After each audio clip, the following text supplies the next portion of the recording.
Perfeito, José Puda. Mas chama atenção também o seguinte, né? Da parte do Dirceu, aí eu queria analisar um pouquinho mais a composição, né? Como a esquerda lida com essas coisas de maneira interna, né? Você vê que o Dirceu, não é pouca coisa, né? O Dirceu está criticando o Lula. Né? Houve aí uma distinção, uma crítica aí da parte do Dirceu ao Lula. É impressionante como não surgem vozes na esquerda acusando Dirceu de estar querendo dividir a esquerda, de estar querendo favorecer o inimigo, né? Não surgem essas vozes da esquerda, né? Ninguém vem, aparece e fala assim, não pode criticar senão o Bolsonaro volta, né? Então, você vê que essas vozes não surgem, né? Como a esquerda ela ainda tem mais maturidade do que a direita nesse ponto, né? E é preciso entender isso, né? A esquerda tem mais maturidade do que a direita para lidar com discussões internas. Você percebe isso também, se você puder? Eu percebo. E depois o seguinte, também existe aqui um problema, acho que você até talvez entender isso melhor do que eu, que é um problema dialético, não é? A esquerda vive na dialética, né? Eles vivem... E depois o seguinte, eu assisti uma revolução comunista em Portugal, radical, etc., o pessoal da esquerda, eles se batem nas ruas, se for preciso, eles se matam, se for preciso. Por quê? Porque eles têm essa dialética revolucionária, que é uma espécie de confronto contínuo.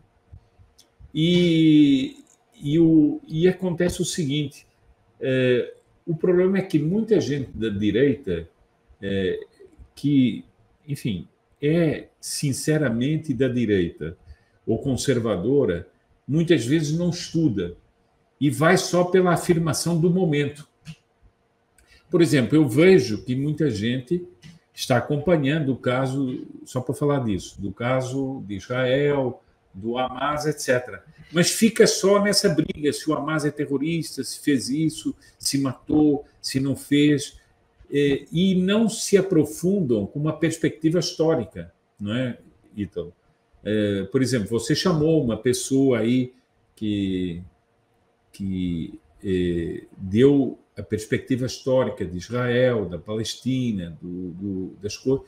Por quê? Porque nós precisamos ter essas perspectivas, inclusive para compreender a política do momento, né? Então, por isso é que eu acho que a direita ela não tem... Quando vem uma crítica, já parece que está desmoronando o mundo, né? Perfeito, né? É aquela velha... É uma analogia, né? Quando aquele material que ele é tão duro, tão duro, tão duro, que ele fica quebradiço, né?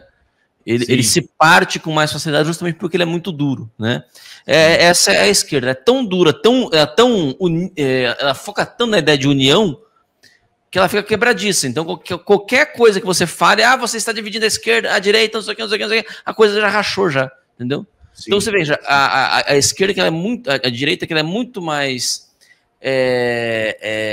neurótica, digamos assim, muito mais obsessiva com essa ideia de união, ela é muito mais desunida do que a esquerda, que sabe trabalhar as suas diferenças internamente. Sim. Esse que é o ponto aqui, entendeu? Então ele falou que, eu acabei de ler aqui o negócio do rapaz aqui, né? O Arcari aqui, né? O cara era membro do PT, saiu do PT, fundou o PSTU, saiu do PSTU, hoje está no PSOL. E, no entanto, o cara tá lá sentado do lado do Dirceu, conversando e trocando ideia, entendeu? Isso não é visto nem da parte de um nem da parte de outro como uma traição. Não houve traição aos ideais da esquerda, não houve nada disso, entendeu? Porque, enfim, né? Isso aí a esquerda precisa, né, a direita precisa aprender muito mais com a esquerda sobre isso, né? O Felipe Ascioli: nunca vi quem foi do MR8 ou do ARN confessar seus crimes e pedir perdão, né? Eu acho que não tem. Só tem o Fernando Gabeira, uma vez, ele teve um ataque de sincericídio, né? Ele vira e fala assim, não, porque a gente, né, muita gente fala que nós queríamos defender a democracia. Assim, isso é uma mentira. Isso é uma mentira. Nossa perspectiva não era de democracia. A nossa perspectiva é... Isso está no YouTube agora, você pode procurar. Nossa perspectiva não era de democracia, nossa perspectiva era a de instalação de um regime de tipo soviético. O cara falando isso de maneira, né? Não sei se estava fazendo uma meia-culpa, né? Se estava, né? Enfim, né? Mas estava lá falando, né? Ele confessou, mas não pediu perdão, né? De fato. Exatamente. Confessou, mas não pediu perdão, de fato. Eu posso lhe dizer uma coisa, não sei se você já percebeu que sempre que a esquerda é apanhada em alguma coisa, é um erro. Não foi um erro. Mensalão foi um erro. Petrolão foi um erro. Perfeito. Tudo é um erro. Perfeito. Perfeito. Enfim, vamos seguindo aqui, ó. Veja você, né? Aqui, reações dentro da PUC. Na PUC, o professor diz que ataques do Hamas são resposta e alunos reagem. Estudante judia que fez pergunta, docente, interpelou postura agressiva de mediadora do debate que dá aulas na universidade. Durante um debate na PUC-Rio, o historiador Michel German, professor da Universidade Federal do Rio de Janeiro, afirmou que os ataques do grupo terrorista Hamas contra Israel são uma resposta. Alunos judeus acusaram o docente de antissemitismo em virtude de outros comentários proferidos no local, que justificariam a postura do Hamas como uma reação à resistência e ato desesperado. German rebateu ao afirmar que condenou os ataques. Uma estudante judia pegou o microfone para protestar. A jovem lembrou do assassinato de uma brasileira em Israel pelos terroristas e criticou o fato de German não chamar os atos do Hamas de ataques, né? Depois eu passo o vídeo aqui. Em determinado momento, Mônica Hers, professora da PUC e mediadora, começou a gritar com a aluna, interpelando-a se não faria uma pergunta, ao passo que a jovem procurou entender o porquê da postura agressiva da acadêmica. Mônica disse ainda que não queria manifestações políticas, mas sim perguntas a respeito do assunto. Ah, bom. Perguntas a respeito do assunto, né? Interessante. Então, a afirmação de que o Hamas está fazendo respostas desesperadas não é uma posição política, não, né? Um vídeo registrou o momento. Nas imagens também é possível ver um ajuntamento de esquerda aqui, que aparentemente discorda dos posicionamentos dos judeus presentes. Na roda de conversa precisou ser interrompida porque German decidiu se retirar. Deixa eu passar aqui rapidinho, né? Olha, eu gostaria de pode falar, falando. Não, só queria dizer o seguinte, que o professor era judeu também, né? Pois é. Que eu estou vendo vários alunos. Será que tá dando para ouvir daí, se você puder? Estão tomando muitas anotações e balançando assim com a cabeça, realmente escrevendo e anotando o que os professores estão dizendo. Tem muitos judeus aqui nessa sala e tudo que a gente queria poder estar fazendo agora é estar sentado anotando. Mas o que a gente está fazendo agora é recebendo notificações. Ataque do Hamas em Ashkelon, em Shomron. Agora, durante a palestra, a gente descobriu que nossa colega judia aqui do Rio de Janeiro, que foi morar em Israel, Bruna, foi encontrada morta. Ela estava na festa que o Hamas invadiu, que o Hamas entrou sequestrando, matando, estuprando mulheres judias, colegas, conhecidas. Tá? E eu te peço, por favor, que nesse momento, que é tão difícil pra gente, você possa escutar o que uma judia tem para falar. A gente está te pedindo esse lugar, porque... Assim, eu sou judia também, eu entendo a sua dor, mas essa é uma discussão acadêmica. Eu te peço para fazer uma pergunta. Tá bom. Vou continuar um minuto. A gente tem um grupo aqui que muitos de nós estão concordando, e todos aqui, a maioria, eu sei que você também é judia, respeito você enquanto judia, mas todos os judeus aqui não concordam e não se sentem representados pelo... Todos eu não sei, mas eu quero dizer que 95% não estão se sentindo representados pelo Michel German. Não estão. Nós não nos sentimos representados. Ele não está aqui representando ninguém. Ele está aqui como professor, elucidando um tema. Olha só. Você vai fazer uma pergunta? Olha, eu não sei. Só uma coisa, Ítalo. Você vai fazer uma pergunta? Pode falar. Só uma coisa. Veja, você conhece isso porque você frequentou os ambientes assim acadêmicos. Veja o cinismo. Isso aqui é uma discussão acadêmica. O que é que isso quer dizer? O que é que isso quer dizer?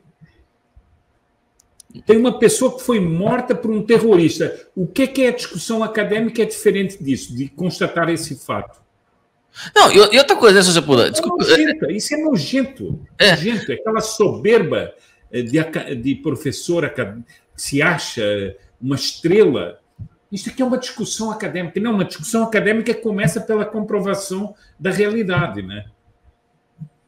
E outra, se você puder, porque é o seguinte, vamos lá. Em princípio, né? Eu vou. Porque a esquerda ela é muito hábil, né, em tirar princípios da sua aplicação legítima, né? Pegar princípios verdadeiros, mas tirar da aplicação legítima. De fato, a função do professor não é de representar. De fato, não é de representar, né? Então, como ela falou ali. Outra coisa, uma discussão acadêmica, ela pode acontecer diante de um fato hediondo, né? Você vai lá, discute de maneira até desapaixonada, né? Pessoal, vamos aqui analisar aqui, basicamente o que nós estamos fazendo aqui também, né? Se você puder, né? Estamos analisando aqui as implicações, né? Enfim, né?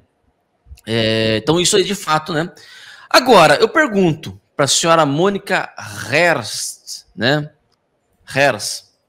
E a gente já falou isso aqui várias vezes, né, Sr. Sepúlveda? Quando o discurso ele é desencontrado é porque tem uma lógica por trás, né? A lógica não está sendo dita, né? Claro. Se por acaso nós propuséssemos com profissionais acadêmicos de bioética uma discussão acadêmica sobre o aborto, sobre as implicações éticas do aborto, sobre as implicações psicológicas do aborto, sobre as implicações, enfim, fisiológicas do aborto para a mulher, né? Se nós propuséssemos uma discussão acadêmica dessa natureza com profissionais de bioética, será que ela se posicionaria da mesma maneira contra grupos feministas que tentariam interromper o evento? Dentro da universidade pública? Eu aposto e ganho que a resposta é não. Então você percebe que, na verdade, ela tá dando ali, ela tá mobilizando ali, naquele momento, ela tá mobilizando ali um princípio que de fato é verdadeiro e válido, mas que ela mesma não acredita. Por quê? Porque ela sabe que a posição do Sr. German não é uma posição acadêmica. Ele não está lá como professor. Ele está lá sim representando um grupo específico. Ele está lá sim representando um discurso que é justamente o discurso que matou a menina lá. É justamente o discurso do grupo que matou a menina, que o discurso não mata ninguém, né? Quem mata são pessoas. Né? É justamente o discurso do grupo que matou a colega lá dos rapazes ali, dos alunos ali, que estava em Israel. Então, ela estava tentando. O problema dessa posição, disso daí, é que isso aí é profundamente uma impostura. É uma impostura. A professora Mônica Herst, né, e o professor, esqueci o nome dele, Michel German, né, são dois impostores. São dois impostores. Porque você não vai para uma universidade pública, ou universidade, né, a PUC na pública, né, no caso, mas você não vai para uma universidade, entendeu? Pega o microfone e chama ataques terroristas de respostas, chama aquilo ali de ação desesperada, né? Quando a realidade dos fatos é totalmente oposto daquilo, entendeu? E mascara aquilo como aula. Entendeu? Mascara aquilo como aula. Então, nosso problema não é a fala dela, né? Posso dizer, a fala dela, ela é válida, né? Enquanto princípio, de fato, a posição do professor não é de representar ninguém, né? O professor pega um microfone, ele muitas vezes vai falar aquilo que muitos alunos ali consideram incômodo, e ele tem que ter coragem de falar isso, não pode querer agradar aluno, né? A função do professor não é agradar aluno. Então, a função do professor não é agradar ninguém, e uma discussão acadêmica precisa ser conduzida de maneira desapaixonada, não é lugar para fazer manifestação dos seus sentimentos, manifestação política, etc., né? Dessa natureza. De fato, não é. O problema é o seguinte, aquilo ali não era uma aula. A aluna, né, estava falando de maneira... Estava expondo, na verdade, o real caráter daquela aula ali, né? Só para terminar e ilustrar, há uns anos atrás, Sr. Sepúlveda, o rapaz, ele me chamou, tinha um rapaz na minha faculdade que ele me chamou de fascista, né? E eu lembro que eu respondi para ele, eu não vou falar aqui, Sr. Sepúlveda, mas eu respondi para ele com um palavrão, um dos mais cabeludos que o senhor pode imaginar, entendeu?